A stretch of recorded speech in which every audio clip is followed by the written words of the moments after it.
Today we're going back to the past in my camera history again. Last time we talked about my film journey. This will be about my very first digital camera. Let's get into it.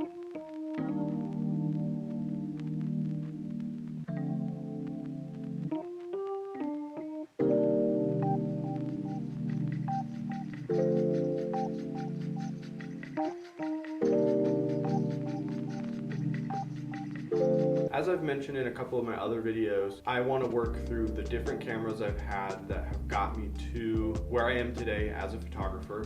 And eventually, of course, I'm not going to purchase every single camera that I've ever owned and don't have anymore. I will go through different cameras that I've owned, and if I have the opportunity to purchase one of them, or I find one out in the wild, I'll definitely purchase it just so I can go back through and have those nostalgic memories. And that's what today is all about. I found this Kodak M1063 Easyshare camera, and this was my very first camera.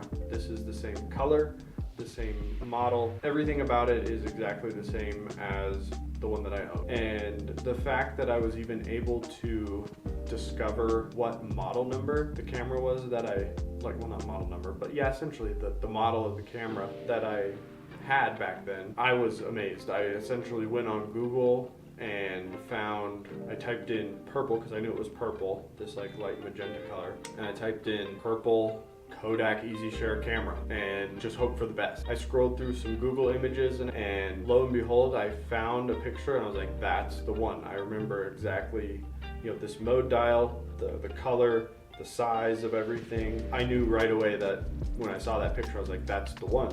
And I was able to find the model based off of that image. Went on eBay, and lo and behold, there was one for sale. Actually, there's only a couple in this particular color. There's, I think, white and red and black, other colors of this specific model, the M1063. And they had it up for like 50 bucks or best offer, and I threw in an offer for $35 and they said, cool. It didn't come with a charger, so I did have to source a charger.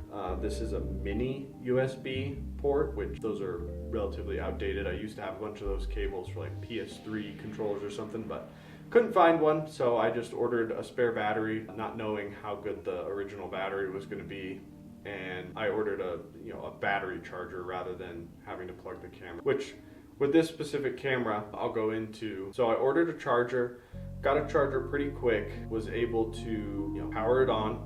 The ad on eBay said that it worked and everything like that, but you can't always trust an eBay ad. So I got that new battery in it and it fired on. Everything seems to work.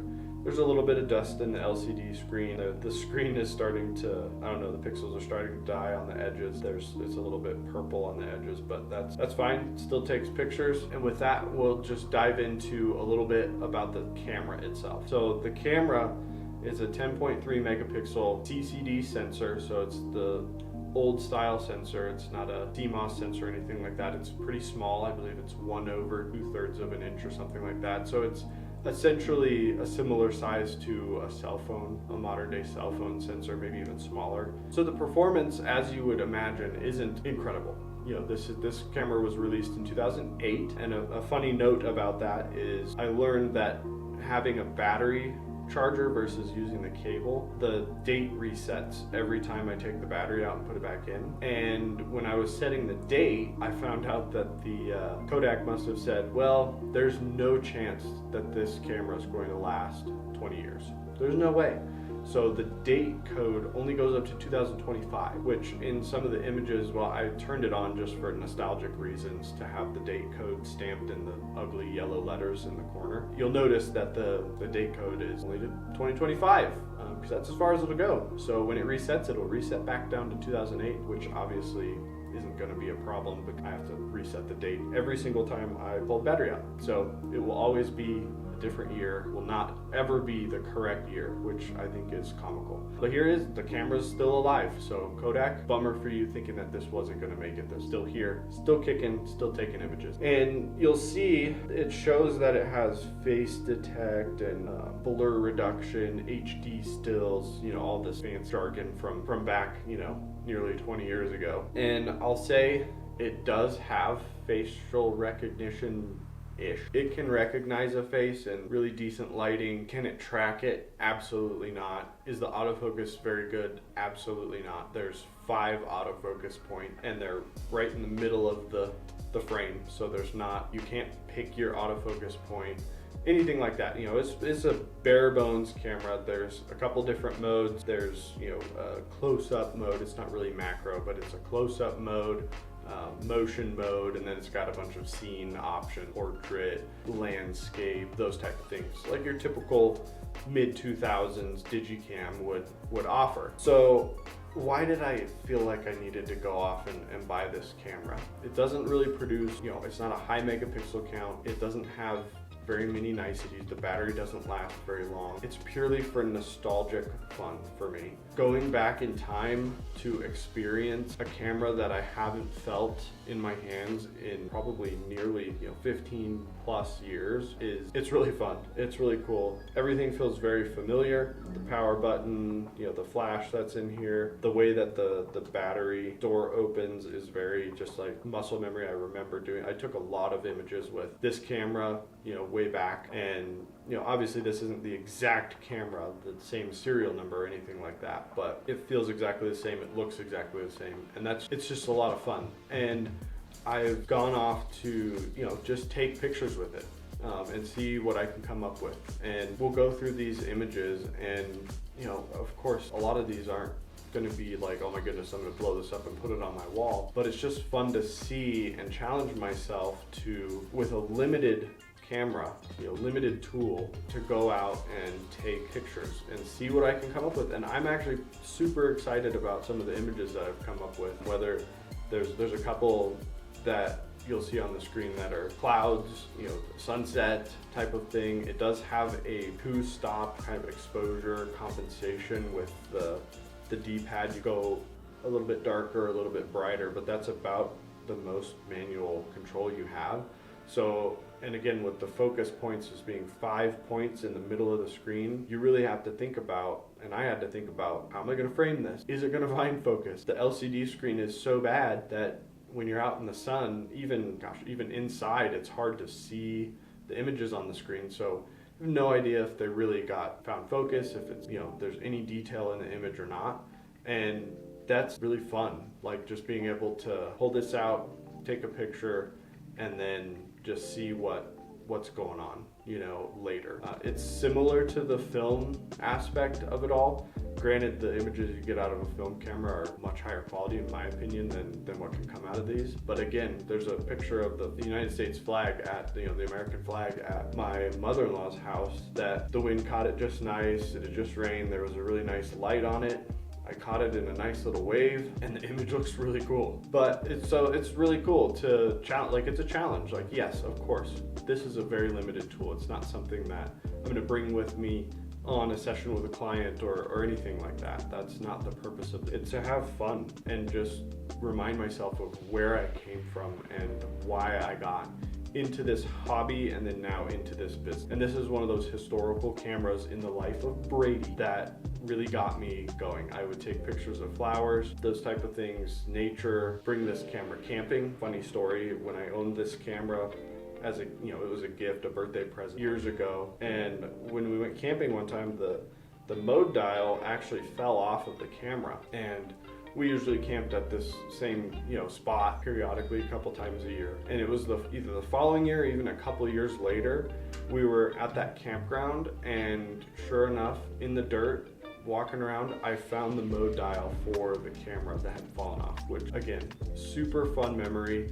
Not really, you know, obviously this is not a highly built camera, so things like that are going to happen, but it was just a cool memory that I have of this camera, you know, so many years ago.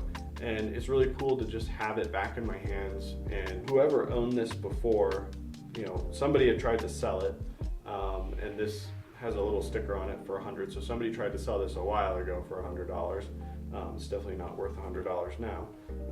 But it even has a little toothpick type thing. I don't know if that was to clean out the camera or, I don't know, could have been in somebody's mouth. I don't know. But it led me to believe it might be somebody's camera who was maybe a little bit older and there was an SD card in the camera as well that was not formatted, and I scrolled through almost 1,000 images starting in 2008. So somebody bought this camera brand new, left the same SD card, this 4 gig SD card in there, and just took pictures. There's a big gap between 2008 and 2014, so probably got left in a closet and then pulled back out. So I'm gonna scroll through and see if there's any good images in there, but it's just kind of fun to see the history of somebody else's life with this specific camera. I've really enjoyed playing with it over the last couple of weeks. I'll probably do a follow-up video maybe in a couple months and do some street photography with it and just have fun with it and see what kind of images I can come up with. It's been a lot of fun having it. And again, this is just a piece of the Brady puzzle of who I am as a photographer and how I got started in this crazy thing that we do and love. That's what I got today. Really enjoyed this camera. I am super excited to have this. There's another Kodak camera that I am hoping to purchase in the next month or two to do a similar video, show some of the images that I took with it. It's a Kodak Z950, I believe is the model. And it's a newer iteration of, a point and shoot from Kodak. I got it in my junior year of high school, I believe, on sale at Staples or something like that. I can't remember how much I paid for it. It's a fun camera, a little bit higher megapixels, a little bit more manual stuff I was able to do with it, and that was before my first DSLR. Plan on getting one of those, doing a similar type of video, going out, doing some street photography. Surprisingly, that camera has held its value a little bit better than this one. They're anywhere from $80 to $100 online, so just kind of waiting to find the right deal and grab one of those and show that to you guys. But that's what I've got today. Just wanted to share this cool story about this camera, this old camera that I've been able to enjoy. And again, yes, is this gonna be a camera I pull out all the time? No, but it's not one that I would want to throw away. It's challenging me now to push myself a little bit harder, like take it out, just take this out and see what you can get. There's always the opportunity to take a really good image. The best camera is the one that you have on you, and this is a lot more fun than using my phone, if I'm honest. It doesn't have all the computational photography that today's current phones have. Yes, the image quality is probably not as good, but being able to challenge myself to compose an image a certain way and just the nostalgia of being able to use a camera like this again, it's just a lot of fun. Please like, share, comment, subscribe to the channel if you like the content I'm putting out. I have a whole list of ideas of different videos I'm going to be doing, and I'll be putting those out as soon as I am able to. I really enjoy making this content. It's a lot of fun. So if you do enjoy this, I really would appreciate it if you liked, shared, and commented. We know the algorithm of the YouTubes is the overseer of everything that we do and how we gain traction on this content journey. I really appreciate any support that I am getting from you guys. It's really cool. I really enjoy it, and we'll see you guys in the next one.